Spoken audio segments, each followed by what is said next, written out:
NDA కూటమి ప్రభుత్వం పాలనకు 100 రోజులు పూర్తి అయిన సందర్భంగా తణుకు పట్టణం 3 మరియు 4 వార్డులలో నిర్వహించిన ఇది మంచి ప్రభుత్వం ప్రజావేదికలో శాసనసభ్యులు అరిమిల్లి రాధాకృష్ణ పాల్గొన్నారు. ఈ సందర్భంగా మాట్లాడుతూ దేశ ప్రధాని నరేంద్ర మోడీ ఆశీస్సులతో CM Nara Chandrababu Naidu, deputy CM Pawan Kalyan నాయకత్వంలో ఏర్పడిన కూటమి ప్రభుత్వంలో 100 రోజుల్లో జరిగిన సంక్షేమ అభివృద్ధి కార్యక్రమాల గురించి ప్రజలకు వివరించారు. సంక్షోభంలోనూ సంక్షేమం అందించే అభివృద్ధికి రెక్కలు తొడిగి ఇచ్చిన హామీలను నిలబెట్టుకుంటూ మొదటి 100 రోజుల్లోనే ఇది మంచి ప్రభుత్వం అని ప్రజల చేత అనిపించుకుంటుందని అన్నారు. ఈ కార్యక్రమంలో కూటమి నాయకులు, కార్యకర్తలు, వార్డు ప్రజలు, అధికారులు తదితరులు పాల్గొన్నారు. ఈ ప్రభుత్వం ముందుకు వెళ్తున్నటువంటి విషయం మనందరికీ కూడా తెలుసు.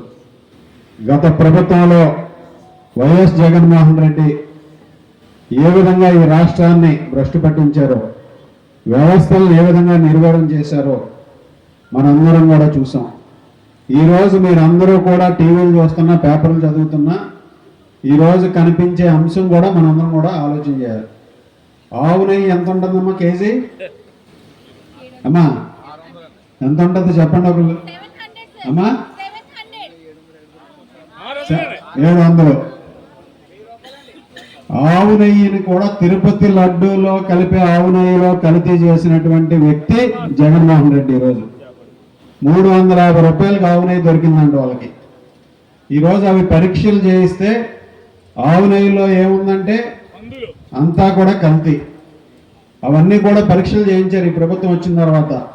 వాళ్ళు ఉపయోగిస్తున్నటువంటి ఆవు నెయ్యిలో ఏమేమి ఉన్నాయని పరీక్షలు చేయిస్తే అందులో జంతువుల కొవ్వు, అలాగే కల్తీ నూనె, కల్తీ చేప నూనె, అలాగే ఇతర కల్తీ పదార్థాలు అన్నీ కూడా కల్తీతో కూడినటువంటి ఆవు నెయ్యిని ఇస్తుందని చెప్పి ఒక 10 ల్యాబుల్లో టెస్ట్ చేయించారు. వాళ్ళు ఏ విధంగా దీన్ని 350 రూపాయలు 400 రూపాయలకి ఆవు నెయ్యి తెచ్చి ఈరోజు చేసేస్తున్నారని చెప్పి అంత దుర్మార్గంగా వాళ్ళు పరిపాలన సాగించారనే దానికి ఇది ఒక్కటే నిదర్శనం అని మీ అందరికీ కూడా ఒకసారి గుర్తు చేస్తున్నాం. ఆ విధంగా జగన్మోహన్ రెడ్డి గారు ఎప్పుడైనా కనిపించాడు, వచ్చి ఎప్పుడైనా ఒక ప్రెస్ మీట్ పెట్టి చెప్పాడా? 5 సంవత్సరాలు తాడేపల్లి ప్యాలెస్లో కూర్చుని అవినీతి సామ్రాజ్యాన్ని నిర్మించుకొని అవినీతి కొండల మీద ఉండి 5 సంవత్సరాలుగా ఒక దుర్మార్గమైనటువంటి పరిపాలన అందించినటువంటి ఆ రోజు ప్రభుత్వం జగన్మోహన్ రెడ్డి ప్రభుత్వం. మనందరం కూడా చూస్తే ఆ రోజు మద్యపానం నిషేధం చేస్తానన్నటువంటి జగన్మోహన్ రెడ్డి మద్యపానం మీద వచ్చేటటువంటి ఆదాయాన్ని రాబోయే 15 సంవత్సరాలకి తాకట్టు పెట్టినటువంటి వ్యక్తి. కల్తీ మద్యాన్ని సప్లై చేసి ఎప్పుడూ లేనటువంటి ధరలతో అమ్మి ప్రజలని దోచుకున్నటువంటి మద్యం విధానం. మరొక పక్క ఇసుక దోపిడీ చేసి ఇసుక రేట్లను పెంచేసి సామాన్య దిగువ మధ్య తరగతి ప్రజలు ఇల్లు కట్టుకోవడానికి కూడా ఇబ్బందులు పడేటటువంటి పరిస్థితి ఆ రోజు ప్రభుత్వంలో చూసాం. అలాగే అమరావతిని భ్రష్టు పట్టించాడు. 3 రాజధానుల పేరుతో అమరావతి రాజధాని నిర్వీర్యం చేశాడు. పోలవరాన్ని ఒక్క పని కూడా చేయకుండా పోలవరం నిర్మాణాన్ని ఆపేశాడు. ఈ విధంగా ఏది తీసుకున్నా జగన్మోహన్ రెడ్డి పరిపాలనలో అన్నీ కూడా ప్రజలందరికీ, అన్ని వర్గాల ప్రజలు కూడా బాధితులుగానే మిగిలినటువంటి పరిస్థితుల్లో ప్రజలందరూ కూడా ఒక విజ్ఞతతో ఆలోచించి చరిత్రలో ఏ రాష్ట్రంలోనూ రాని విధంగా 90% పైగా సీట్లతో అధికారాన్ని అప్పగించారంటే, ఈరోజు కూటమి ప్రభుత్వానికి అధికారాన్ని ఇచ్చారంటే ప్రజల్లో ఏ విధమైనటువంటి వ్యతిరేకత వచ్చిందనే దానికి నిదర్శనాన్ని ఈ సందర్భంగా తెలియజేస్తున్నారు. 175 సీట్లలో 161 ఎమ్మెల్యేలను గెలిపించి కూటమి ప్రభుత్వానికి ప్రజల పట్టం కట్టారంటే ఎంత దుర్మార్గమైనటువంటి పరిపాలన చేశాడో జగన్మోహన్ రెడ్డి అనే దానికి నిదర్శనాన్ని ఈ సందర్భంగా తెలియజేస్తున్నా.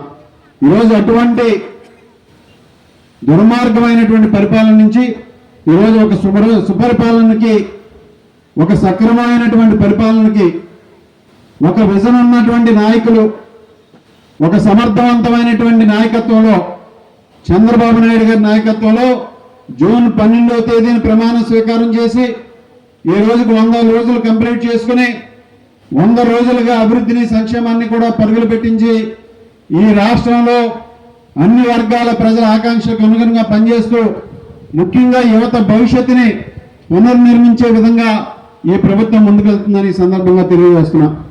చంద్రబాబు నాయుడు గారు ముఖ్యమంత్రిగా ప్రమాణ స్వీకారం చేసిన వెంటనే 5 సంతకాలు చేశారు.